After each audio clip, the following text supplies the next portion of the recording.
Hello everyone and welcome to Day Trader S&P 500. Today is Monday, August 29, 2022. This is Dale Woodson, editor of Woodson Wave Report. I want to let you guys know that we have all our subscription services here, and that Elliot Wave Hub that we had last week. If you guys want to see a recorded version of that, I'll put that down in the description down below. Okay, let's start as we always do with our Qs. We're looking at let me get that in focus a little bit better here. We're looking at a daily chart of the QQQs. There we go, from the all-time high in November to the June lows, and we've had a B wave correction up. Again, that B wave is just short of the 50% retracement.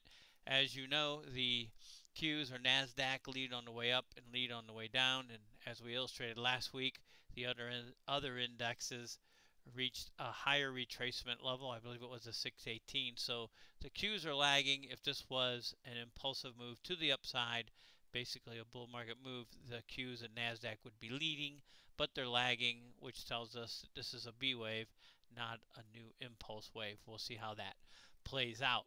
We always want to look at the US 10-year. We've been doing that for quite a while, and as you can see here, they are moving up. This is a weekly chart, 3 out of the last 4 weeks, and if it does it this week, it'll be 4 out of 5. We had a small ABC correction there. I want to remind you guys that March 2020 low of 0.333% was the end of the 39-year bear market in interest rates going back to 1981. There's no reason why we wouldn't think that we'd have 39 years going up, but we'll see. We're in the very early stages, just 2 years of that so far, but this wave may be extending because that looks like an ABC. In fact, I've got it labeled there. Let me go into, let's go with daily, see if we can get a little better look at that. Okay, give me a minute here. We'll look at this ABC, see what it is correcting. Let me do a little, move that over a little bit.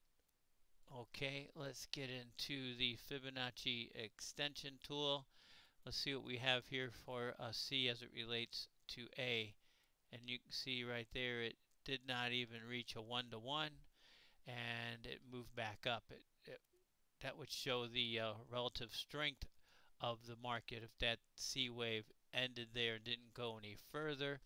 Let's look at this correction of the most recent 5-wave advance if we can, and we can see that there it didn't, well, it reached the 382 and between the 382 and the 500. So this thing could go further up.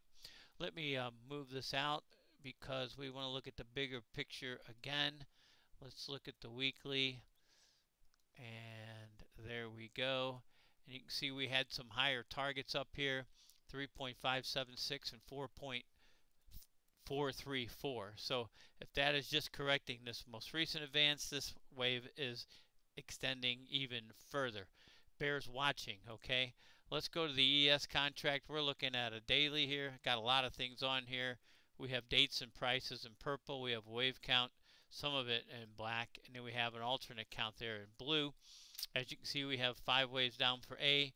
We have 3 waves up, either A, B, C, or 1, 2, 3. I want to leave that possibility open for that alternate count also here. Leave that open. We could have a 5 down. This could only be 3. A couple different ways to count that. But the key thing here is this A wave high at 39.50. It's sitting right now at 40.20. But if this move down breaks below that 39.50 high, then that virtually eliminates the 1 up, 2 down, 3 up, 4, because 4 should not cross below the high of 1.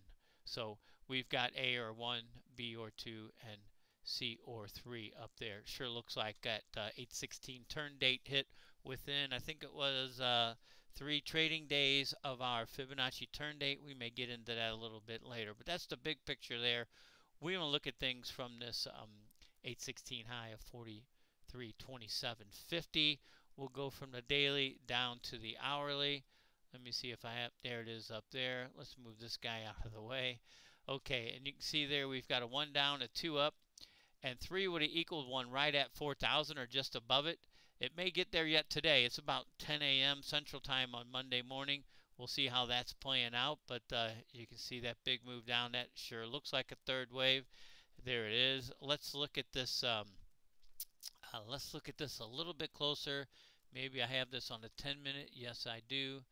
Okay, there is that 4327 wave 5 and wave C of a higher degree and wave B of an even higher degree. And then we've got a 1, 2, 3, 4, 5 down. Let me move this to where you guys can see that. That came within about, was it 4.5 points of a direct hit on that target. Okay, and then we had 4,000.25 down here for 3. Again, that still may be playing out. That still may be 3 down here. We'll see. It's possible that 3 ended here at the 40.0675, and this is 4, and you can see that 4 up. The target's there, the 382.50 and 618 hit just within, I want to say, a point or less of that 40.52 target, maybe 1 or 2 points, and it could be going down. Breaks below 40.06, then we're going down to the lower targets down there. Let me see what else I have for you guys. I want to see if I have that. Yeah, we have that pick right here. Okay, that's the same thing we just saw. Let me move that out of the way, and I think I want to show you guys our morning report today, which details what we just showed you guys. There's that Elliot Wave Hub right there. Again, I'll put that link in the description below if anybody missed it or wants to watch it again. And there's where we were this morning as of, well, about a half hour ago, 9:35 a.m. Central. There's those 4 targets, and there's that possible 3 low, or it could go lower. We'll see how that plays out. Let's go back to the picture from that 43.27 high right there, that higher wave. Do I have it right there? Yeah, I have it marked. I like it better over here. My apologies. There we go, 3 degrees.